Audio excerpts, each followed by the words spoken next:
regardless of what level of school you've got guys that come on now who've got quite large schools that are up to capacity that are not really interested in expanding their school, but just maintaining it, keeping up to the levels they've got. And of course, then sharing their knowledge on with some of the guys who have got smaller schools. Thank you for tuning into the show, whether you are watching this on martialartsmedia.com or on YouTube, or listening while on the move on iTunes, Spotify, or Stitcher. This is the Martial Arts Media Business Podcast. My name is George Fourie, and on this show, we interview top martial arts school owners, share success stories, share martial arts stories from great martial arts experts, and then we talk about lead generation and marketing strategies in between. So a quick heads up before we jump into the show. I just wanted to make sure that you are already part of our Martial Arts Media business community.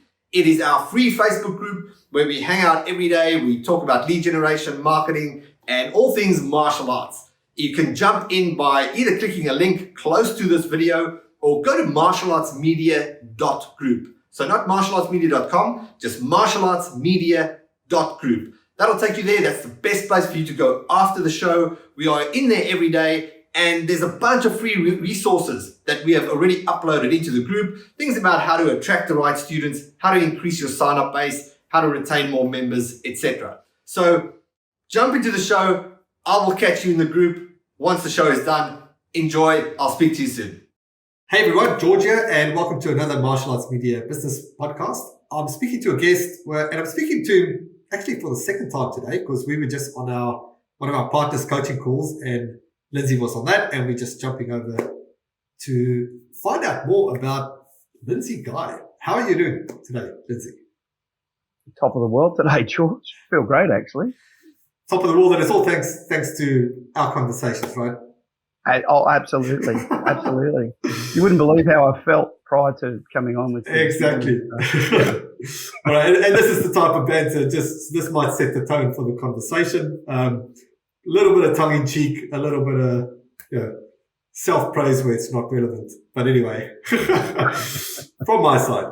Anyway, so chatting today to Lindsay Guy, and wanted to bring him on to just chat about his journey in martial arts and a whole bunch of other things that we'll reveal during the interview. But I'll give a quick roundup, and then I'll hand it over to you, Lindsay, and you can fill the gaps and tell us more about you and your background in martial arts. But Lindsay Guy, 6th Dan, founder of Guy's Karate School, 6th Dan in Shotokan Karate, 2nd Dan Taekwondo, level 5 ISCA referee and international referee, and a whole bunch of other things. So officially, welcome to the call, Lindsay. Thanks, George. Cool. So give us a bit of a roundup. Just how you got started in the business, the martial arts, and how things have evolved up to now. Well, I guess like a lot of people, I was a bullied child. I didn't enjoy my younger years, my school days. I was a bit of what you'd call a nerd. Back in the days when guys had long hair, I was the kid with the short hair and the glasses and the big ears sticking out. So wasn't really what you'd call a trendsetter at the time, or maybe I was the trendsetter at the time and just didn't know about it. But I remember I was sitting in my house. I was about 20-year-old, sitting in my house, and I came across an article in a newspaper about some guys who were going to a tournament in one of the local karate schools, and I thought I wouldn't mind trying that. So at the end of the ad, of course, it had the details on how to contact the instructor if you're interested in starting karate. So I give this guy a call and went down to start the train with him. And I remember on the first night, he said, look, these guys are going to a tournament, so we actually might use you as a bit of a partner. So put these gloves on and you can be a bit of a training partner for these guys. Now, I'd never punched anybody in my life, and yet here's this guy got these gloves on me. And I continued to go back until about 2 months later when he came to me and he said, look, he was a Swiss German. So he had this very strong accent, and everything that he said, he still says, just sounds cranky all the time. And he said to me, look, you're never going to learn karate. You're stupid. He said, you just go home, don't come back, don't waste my time. And I went, really? And he went, yeah, you're just stupid, go away. So then the next night I come back and he said to me, I told you not to come back. And I went, yeah, I know, but I'm coming back. So years later, I said to Sensei Chelso, who was my instructor, I said to him, look, remember years ago when you said to me, I'm stupid, don't come back? He said, yeah, I remember that. And I said, so why would you say that? He said, I recognised some potential in you and I just wanted to see whether you really wanted to learn karate. So if you came back, you proved to me that you were genuine, you wanted to learn. And if you didn't come back, he said, well, you just proved that you really weren't that keen on it. So that's how we started off. Now that's interesting in two ways. Number one, that your actual entry point was looking at an ad for a tournament. And yes. That's what you started.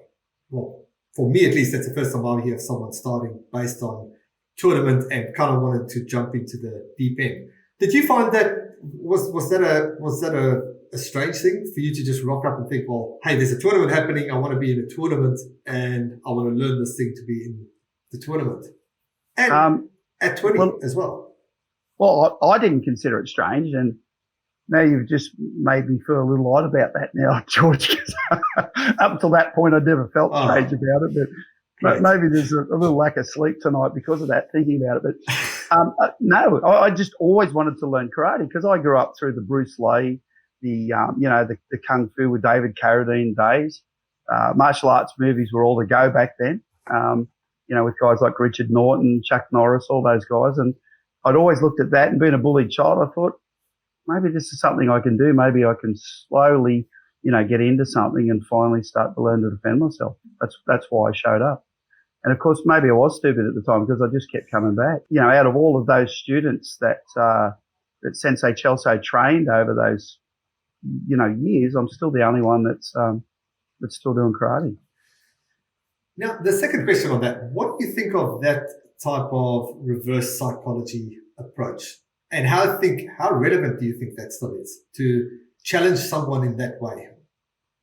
I don't think it's relevant at all. I would never say that to any of my students. I think it's a stupid thing to say, because at that time, I didn't know anything about karate. I was a little fragile still. I could have just walked out of that center and went, bugger it, I won't do it then. And of course, he could have lost the student. Martial arts could have not gained a great instructor. Exactly. Yep. Yeah, I always wonder on that type of approach, and I think it works for a set personality that you respond to that challenge. Like, you won't tell me, I'll show up. But then I think for the majority, for 75%, you might miss the chance of someone just kind of crumbling, especially if you have been bullied and you have been stamped on a few times, that it could go the other way, right? Well, absolutely it could. See, we came through the old-fashioned Shotokan traditional style of training. It was hard training, and lots and lots of people used to leave. Our retention rate was dreadful. You do a big ad, you'd have 30 people, and within 2 weeks there'd be only 6 left. It was a hard road. It wasn't a black belt in 3 years. It was a black belt in 7 to 8 years. It was training without gloves. It was training without any protection. It was on old wooden floors, and you were regularly getting hit and thrown to a floor. So I understand now why people didn't last, but the people that did last and go through the system turned out to be quite good martial arts, and they were, quite tough in themselves, I guess. It was a very mental thing because he used to, just push you quite hard. And do you think a lot of that is lacking at the moment? I mean, because what I just referenced, it's probably easy to say, and there will probably someone that say, don't be a snowflake and kind of get over it and grow a pair, and, or everything else that goes with it, which, yep, it's a fair point, and it is relevant. But I think sometimes you can completely separate someone from actually making that decision to move forward and do the thing by not approaching it properly. But on that, I mean, what do you feel, how much of that do you feel is missing? And if you look at students today, how do you feel that they progress? And do you feel that they achieve that same kind of grit and hard attitude from training and perseverance? A lot depends on the personality of the student, really. During our training, and all instructors will tell you the same thing, they can pick the ones that they can push a bit harder. They can pick the ones that they tend to slap around a little bit more. I've got a 21-year-old who's a second dan with us, and I made sure that he came out tough. I made sure that, he could defend himself. And the first time that he got into a situation, he perhaps wasn't going to panic, or the first time he got hit, he wasn't going to break down and cry. He's also a big boy, but there are those students that have come through that I've pushed a little harder, that was treated a little rougher. And I think they've come out at the other end at a much better martial artist. There's a difference between being a great martial artist and being someone who's tough enough to stand up for themselves. I can teach lots and lots of people to do great technique, but at the end of it, are they tough enough to be able to stand up in a self-defense scenario? Perfect. So moving on from that, so your 20s and your training, how did your journey evolve from there? I must admit, we went to a lot of tournaments back then. It seemed to be every weekend we were at some form of tournament. We were at, back then there wasn't a great deal of tournament circuits like there is now to participate in. And back then there was only 2 events. It was just kumite, so it was just sparring, and then there was kata, patterns. And when you went, that was the only 2 things that you competed in. You didn't go in anything else. So when we look at today with events in tournaments, there's so much for kids to do today. There's wrestling. There's you've just lost half my audience. There's sword combat. There's sumo. There's high kick. There's extreme weapons. There's all of those sorts of things that kids can be involved and compete in today. But back in the old style tournament, 2 things: you went in your one kumite event, and your one kata event, and however you performed from there, that was all there was. So I did a lot of tournament work back then. I was involved in the New South Wales Karate Federation. I was involved in what we call WUCO back then, was the World Organisation of Karate Union. There was KUA Karate Union of Australia. There was a lot of those traditional associations out there that we belonged to, and we competed regularly in your AKF, your New South Wales Karate Federation tournaments, and that sort of thing. There was lots of state titles and Australian titles that we competed in, and then of course from there even international events that we competed in overseas. So over that time I've probably done, I don't know, thousands and thousands of tournaments. But I must admit that that's been part of the reason that's kept me in it, I guess, over that time, is the fun that I've been able to have and the people that I've been able to meet through those tournaments. Because if I just stayed in my little town of Maitland and practiced in a little local hall, I honestly don't think that I'd still be in the karate. It was those tournaments, those people I met, it was the excitement that I had, the travel that I did, that's kept me in it, I guess. Is that due to just the motivation of inspiration from other martial artists, and also just the way your training progressed in a different form? No, look, I was good at tournaments, and I think I'd found something I was good at. And when you find something you're good at and you're doing well at it, it makes you happy, it keeps you well, and it keeps you interested. So I always thought, I had this idea that why would I stop doing something that I like doing and I'm good at to go and try and find something else that I'm good at and I like doing, but I'm already doing, what I like doing and what I'm good at. So I just stayed there. That was why I did it. And I still compete.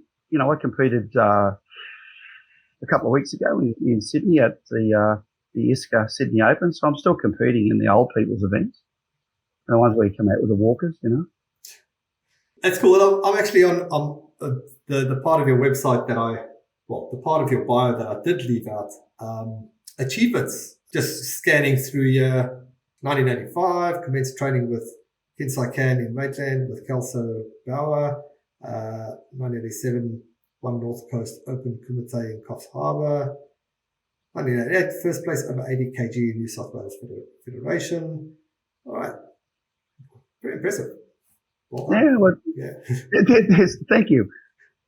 There's so much that could be listed there. There could be pages and pages and pages of them, but at the end of it all, who really cares?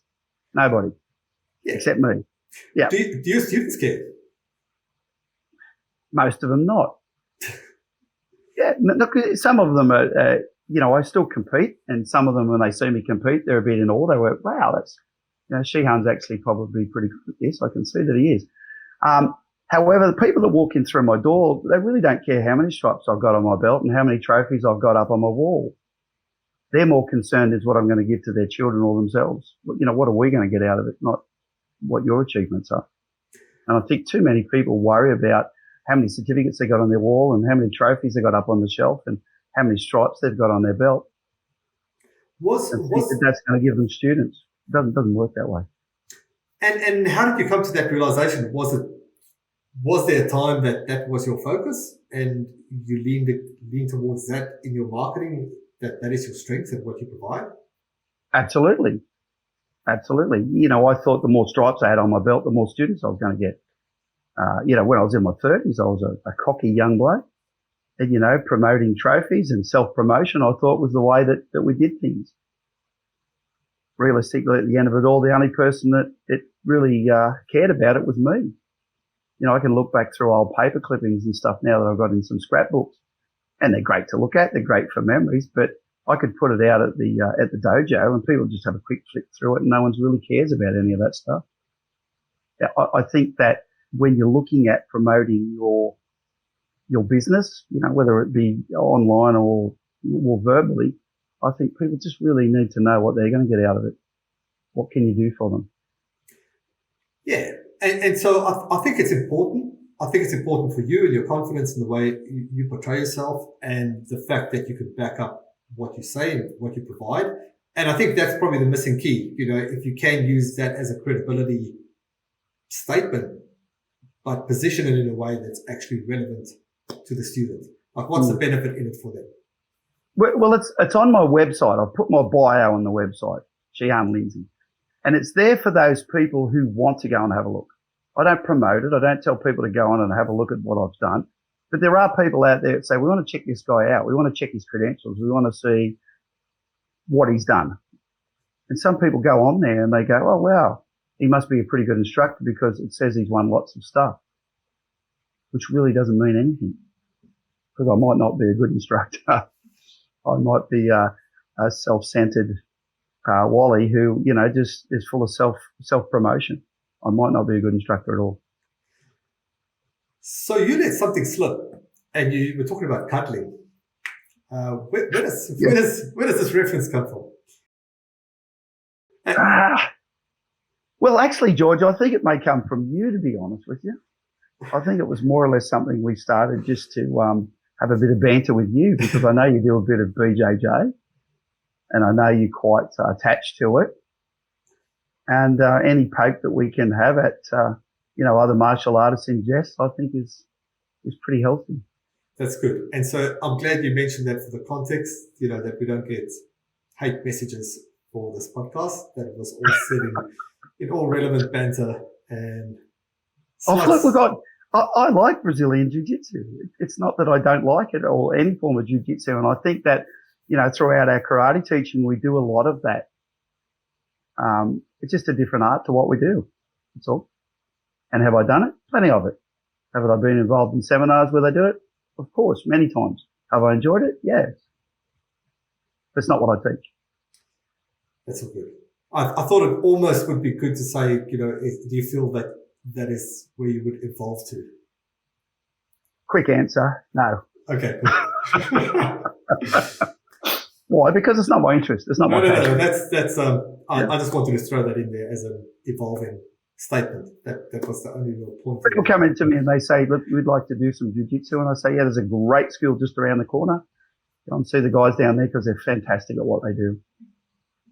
So walk me through the success of your school and how things have evolved.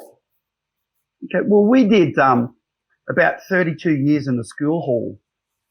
And again, just the same. You build up your 30 students and then what happens is in a few weeks later, you've got your 15 left. And it wasn't till about 4 years ago that I made the decision that it's probably about time that I started my own school. See, for about 1 million years, I just looked around trying all these little business ideas, the same ones that lots and lots of people try. I tried, working on different little ideas that I'd come up with marketing and the way I could do stuff. And after 33 years, realized that I already had it. It was sitting right there. That whole business that I'd been looking for, is that I'd been playing with it for 30 odd years and not even realised what I had. I'd like teaching martial arts. I wasn't making any money, actually, as most martial artists would tell you. If they got a little school in a school hall, or a community hall, it probably costs you more money every year than what you actually make out of it. And it's just the way that it is. And what I went to the stage then, I went, okay, there's a couple of things I'm looking at. Retirement. Do I want to continue to work in a job for a boss asking when I can have holidays and days off for the rest of my life? No, didn't want to do it. Did I want a school that I could, build, that at some point in time I could go and have holidays? The school could still continue to run and I could receive an income from that. Yes. So there was only one option then, was to take the gamble and start a school. So what I did was, the first thing was looked around for a building, got a building. I still had a full-time job at this stage. And it wasn't till just before COVID that I didn't have a full-time job. So I quit my job on the 19th of March, 2020. And then on the 21st of March, 2020, the government closed us down. It was a great time to actually quit my job. I went back to the boss and he said, sorry, Lindsay, but I've already replaced you. We've already got a guy now doing your job and we don't need you any longer. So we went for the next 6 months, of course, without any income, which was great. We were still doing Zoom lessons during that time, but I'd still made that commitment that I didn't want to go back to a job. So what had happened prior to that, though, is that, I'd went to all of these martial arts marketing companies. Every time I opened up my Facebook, there was somebody else promoting how good they were and what they could do for me. Admittedly, I paid quite a lot of money to a lot of those people and really achieved no success out of it. What a lot of them do is a lot of them say to you, we'll do this for you. We'll have regular meetings. We'll help you build your school. We'll look at it. And at the end of it all, once you've signed up, paid your money, you really don't hear from a lot of them ever again. You send them emails. They don't respond to them. They give you this package it's a bunch of videos that you can watch. And if you watch all the videos and do as we say, well, you'll do okay at it. But what I wanted was something different to that, George. What I wanted was someone who could hold me accountable, or someone that I could regularly speak to and was involved in some form of group where I could speak to other martial artists that were going through the same problems as I was going through, or who had already been through the problems and come out the other side with some solutions. So when I seen this ad come up for this George Fourie guy, I thought, another one. But exactly the same as the other guys, I contacted you exactly the same as I contacted all the other guys, because George Fourie could have been the one. He could have been the one. Or he might have been just another line of wasted money. And what I did is that after contacting you, I felt comfortable because I could speak to you. We could go onto Zoom. We could have a chat together. And you at that time said to me, these are some other people that I'm working with. If you want to have a chat to them, feel free to contact them. And you made me a guarantee that if I did what you asked me to do and it didn't work, you'd refund every single cent that I was ever going to pay to you, which was to me a no-loss situation. Instead of with the other guys, it was a no-win situation. So, we'd struggled. We really didn't know where we were going or how to get there. We'd made lots of mistakes. We'd had a lot of students come through. We'd had a lot of students that had quit because we weren't doing things correctly because we had no experience. So what we were trying to do was go from a 20-student school to a 200-student school with absolutely no idea how to do it. And that's where you came in. That's awesome. Yeah. That's great to hear. And I think I'll just add to that. You mentioned another one of these guys. I sometimes feel, I'm sitting on Facebook and I'm like, I kind of say the same thing, right? Because I know where the information comes from. Of late, I've never seen so many martial arts marketing people, which I find I find interesting, and look, everybody is obviously free to run a business and do their thing. What I do have a gripe with is ethics. Ethics is a big thing for me. And when I started working in the martial arts space, Facebook wasn't even such a big thing. I mean, my story of how I started is completely different, and I sort of worked my way into it. But it was a lot of trial and error and learning.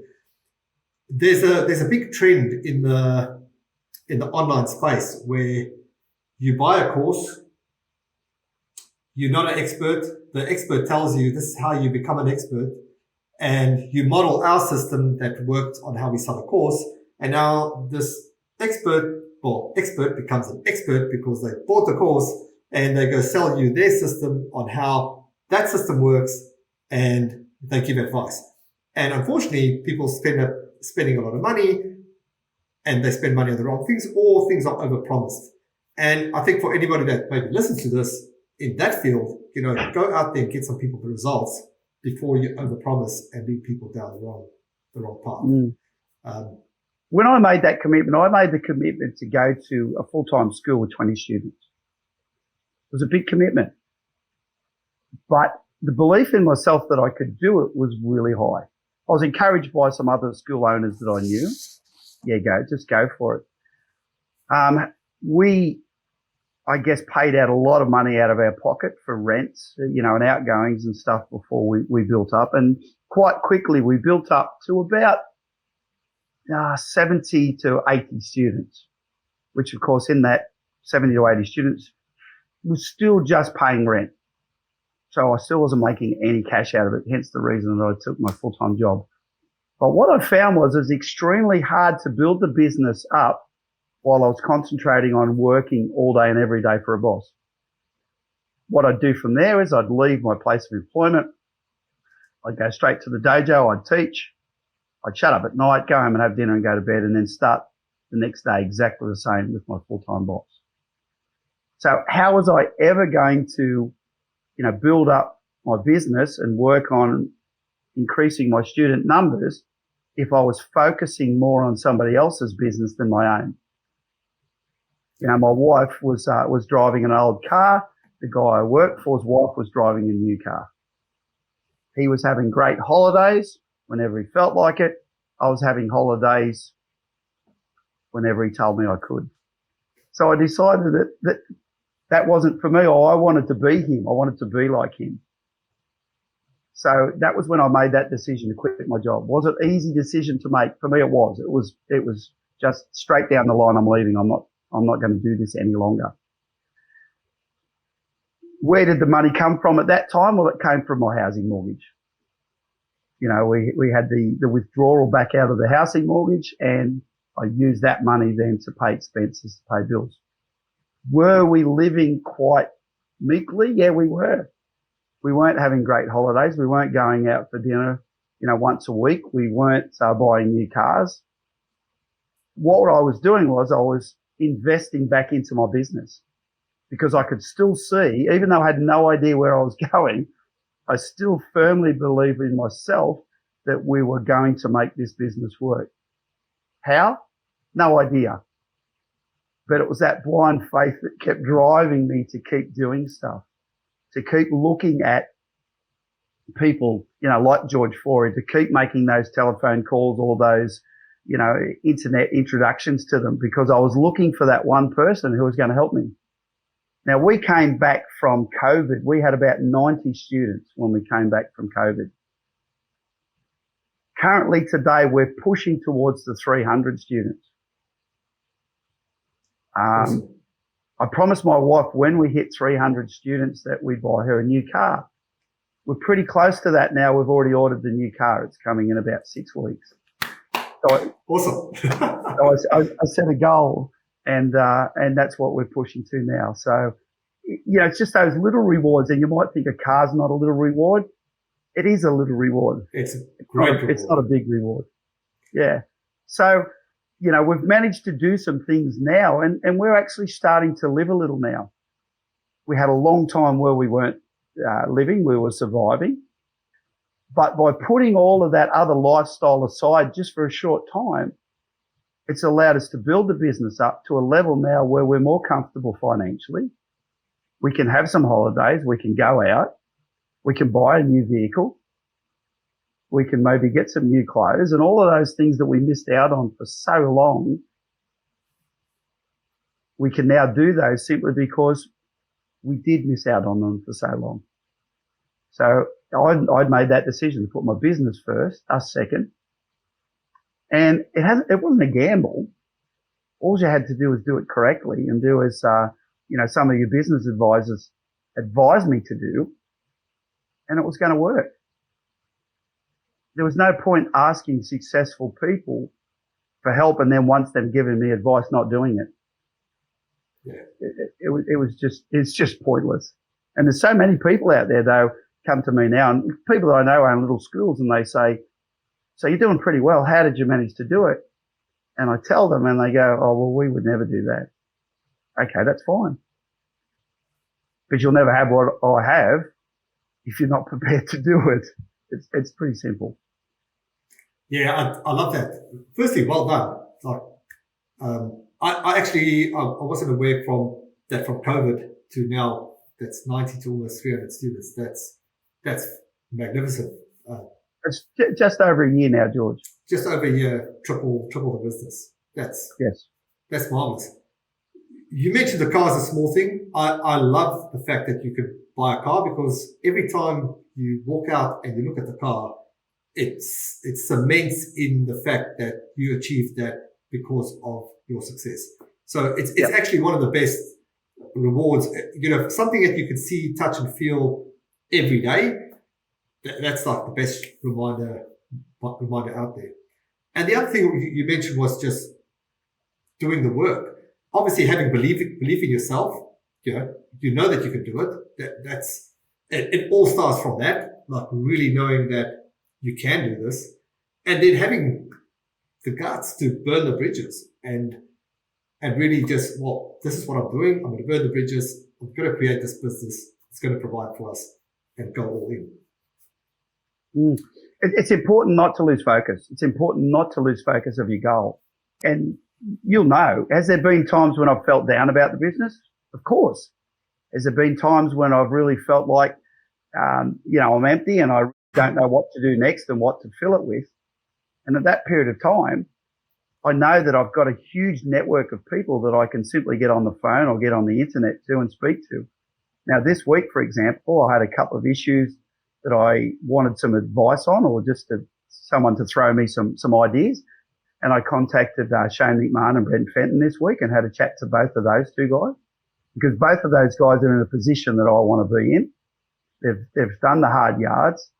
They've made the mistake. So I thought, what better opportunity to ring two guys that I respect, that I know are in the position we're into, and ask them how they handled these situations, or how would they handle these situations. And they gave me some advice, and I've made some decisions from that, which I feel is going to take us to the next step in our business. So it's important to get the right advice from the right people. There's plenty of people out there that are going to tell you can't do it. There's plenty of people out there who are going to tell you that, we don't think it'll work. Are you sure you should be taking that risk? I think you're mad. There's all of those people out there. Those are the easy ones to find. And that's why I think family can be the worst people to ask advice for, because they care for you, and so they feel that they want to protect you, and so they give you advice to protect you and not move you forward. But on that, asking others for advice, and that's what I really love about our weekly calls that we have, our Partners Power Hour sessions, because it's a session where it's kind of a roundtable session that we have once a week, and a bunch of school owners. Like today, we had guys from New Zealand, Canada, and Australia on board. All different circumstances. It's a bit of a roundtable discussion of what's working, what's not, who's got ideas for different things, and everyone gets to share and bounce ideas. And the great thing about a mastermind type event like that is everyone's actually got a valid point, no matter what level they're at, because you just need that one person to see things from a different angle, and that's what's going to move you forward. But it's kind of a place where we sort of congregate once a week, and people get to ask questions, get unstuck, and you've got ideas and advice flowing freely. I always learn from it. I always get great ideas from that. And that's how we go create our next training session, because something came up in the session, and we know that we can go and create a training from that. And sometimes it'll be someone like you and Shane or Brett, or one of the guys that jump on board and share what it is that they've got to share as well. I think it's important that you surround yourself with positive people that are all wanting to head in the same direction as you're heading.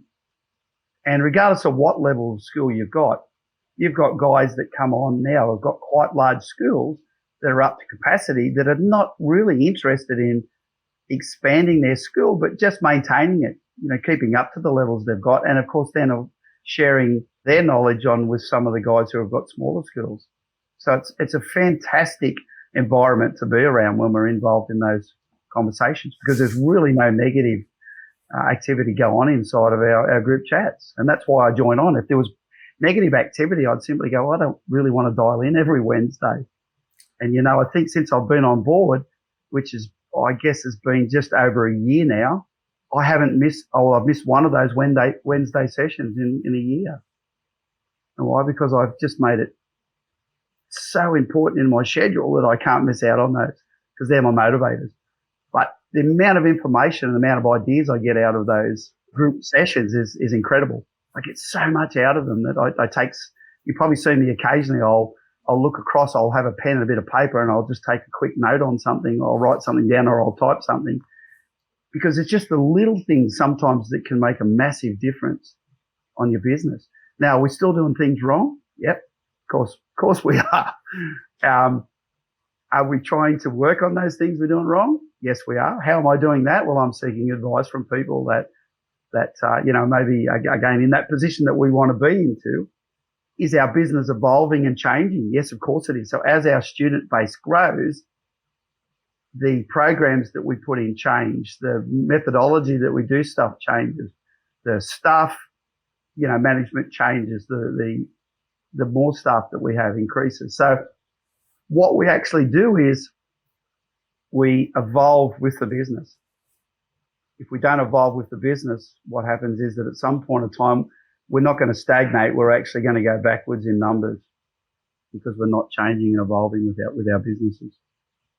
And I think that's why some of those guys with large skills still continue to join in on our regular Wednesday meetings, because they're evolving with their business as well, and have to.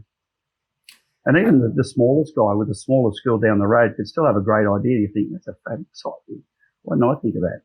What you mentioned there is that it's a good reminder to have a check-in also on the things that, you came into the group with one situation. It's normally, people come to us normally for marketing help, but then marketing gets taken care of, and then it's a whole new set of problems. And it's just remembering how to evolve with your business, and also let go of the things that you were doing that, as you evolve as a school owner in a business, you've got to let go of the things that got you there to go on to your next stage. I guess that, do I want to pay, money to the George Fouries of the world? No, of course I don't. What do you mean? Do I need to spend money with the George Fouries of the world? Yes, I do. Why?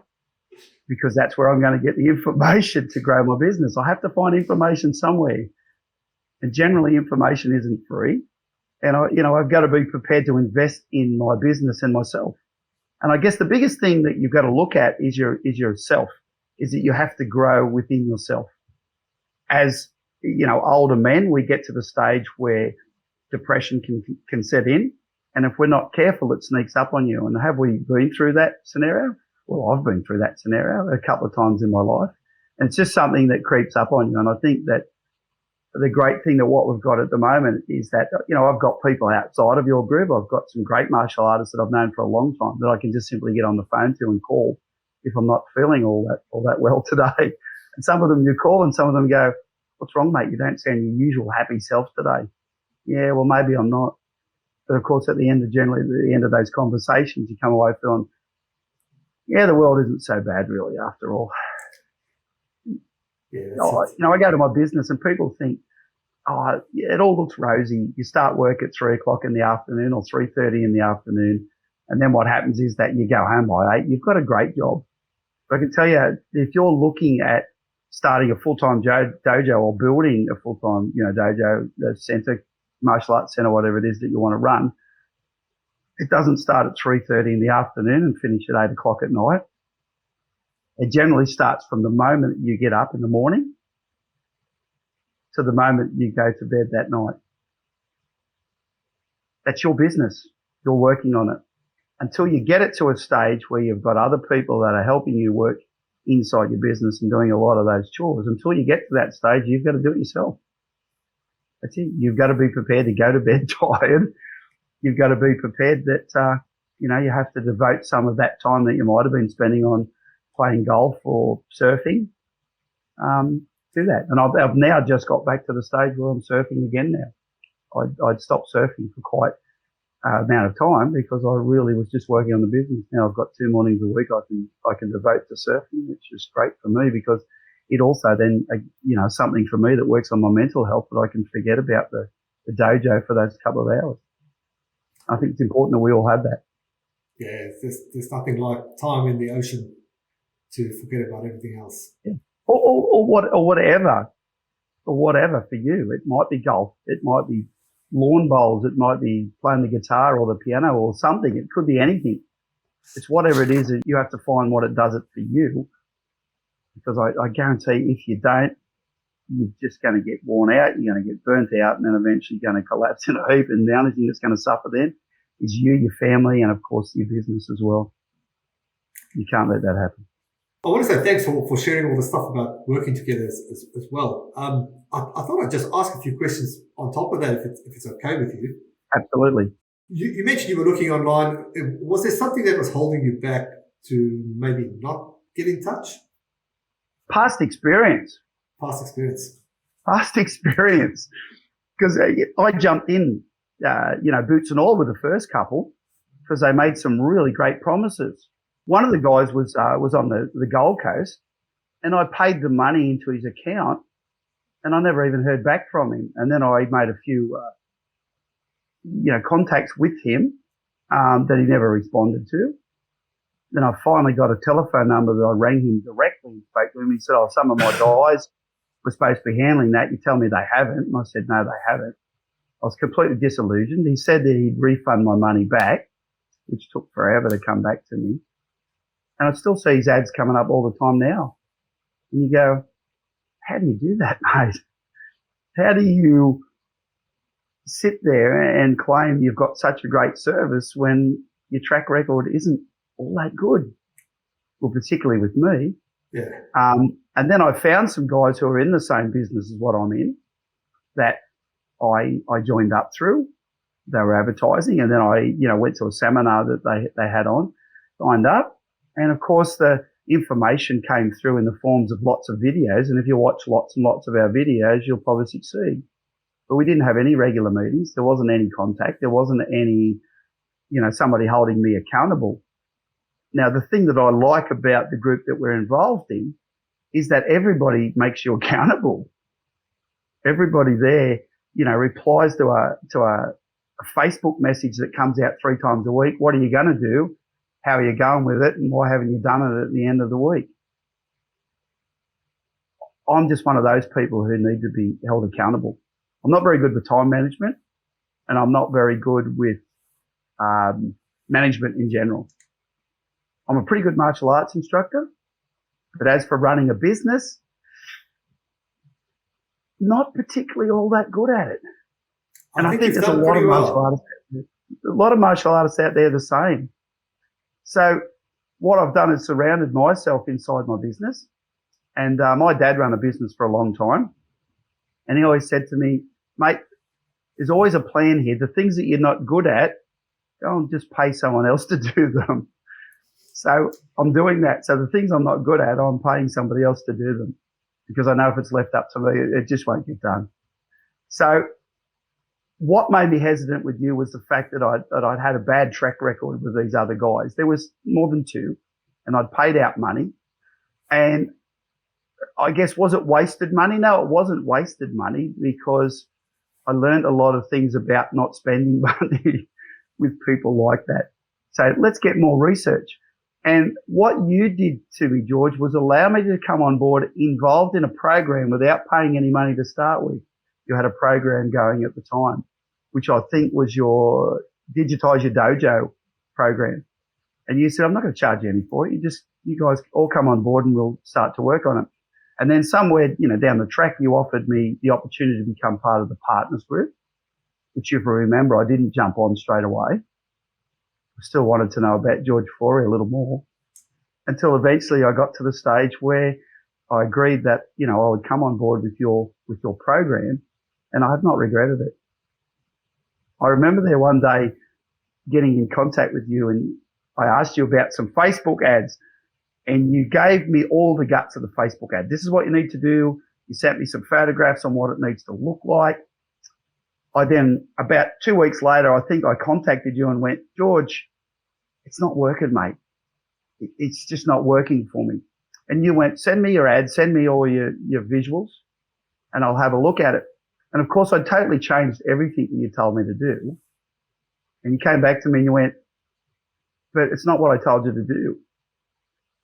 You said to me, and I think that I remember you saying something like to me, look, I'll tell you what, give it a go the way that I'm suggesting to start with. And if it doesn't work, then we'll go back and give your way a bit of a go then. So what I did was I changed my ads to virtually copy exactly the same as what you sent me. And all of a sudden the messages started coming in, and I went, oh, that works. So then I did it again and again and again, and the leads just started coming in. And from that first ad, I'm still running virtually exactly the same ad. I might change the image on it occasionally just to freshen it, but I'm just doing the same thing over and over and over and over, and the leads are still coming in. I've signed up 10 in the last week just from running the same ad as I was running a year ago, offering the same special, and it works. Until it is broken, don't change it. What is it? If it ain't broken, don't fix it. Yeah. Yeah, I think it just takes time to get to that, because if you've got the right formula, because the first thing everybody tries and does is, I'll just copy someone else's ad, but it could work, but what you're missing is the structure and the setup behind that. What got to that image? Why is it that image? Why did it get to that wording?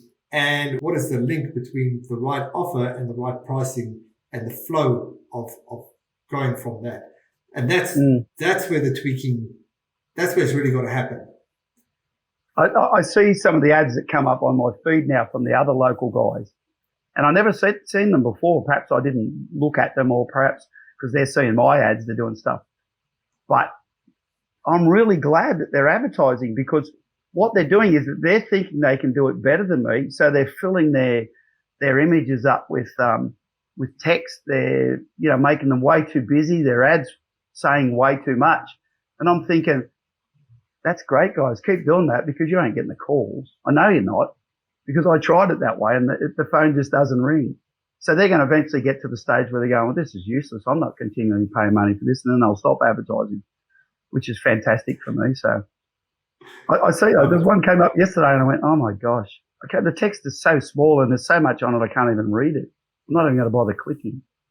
But I did. I clicked and sent him a message. I said, yeah, man, keep it up. It's good work. Awesome. So last couple of things. Two things really. A favourite part about working with us? My favourite part is the Wednesday meetings, is the group. Totally. Because I get more out of that 1 hour on a Wednesday, I think, than any other thing that I do. Because the amount of questions I can ask the guys and get answered, I might get 3 different answers, but I can at least pick one I think that might work for our dojo. That's the best thing, that 1 hour of power session that we do, because it's fabulous. Everybody's so open. Nobody minds sharing anything. And as I said to you, 2 guys from that session, I've already spoken to them this week about a couple of decisions I was trying to make. They've both given me great advice, which I've taken, and I'm much more settled now in myself, thinking I'm glad I rang them. And without that group, I wouldn't have known who they were. I wouldn't have known who to ring, and I might have made the wrong decision. Awesome. And last one, who would you recommend the partners group to and why?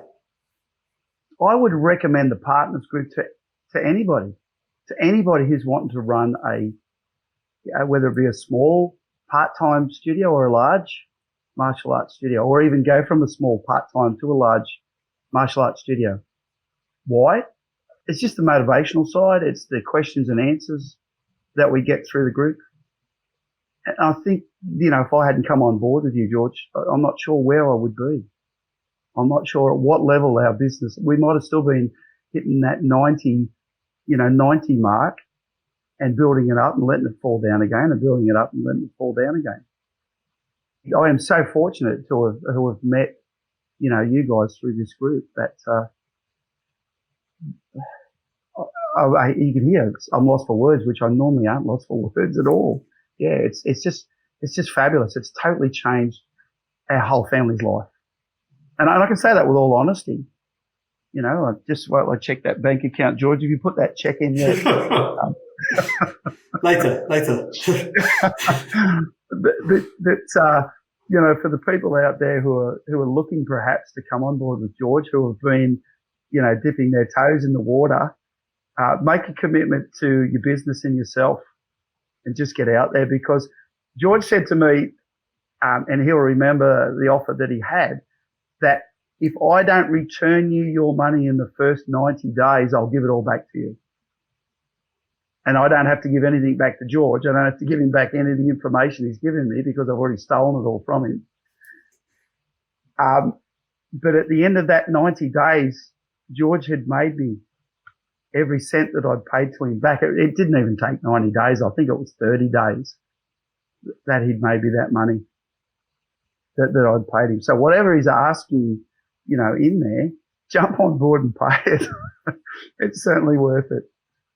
It's not. I'm not doing a commercial for George. I'm promoting George because in my heart I generally know what he's done for us, and I think that he could do the same for other people. So I guess it's a promotion for all those dojo owners out there who want to grow their business. So I'm speaking about George more for your benefit than George's benefit. Love it. Lindsay, thanks so much. That means a lot. Great chatting to you. There's another story I want to chat to you about, and I'm going to hit you up about that in the near future. Absolutely.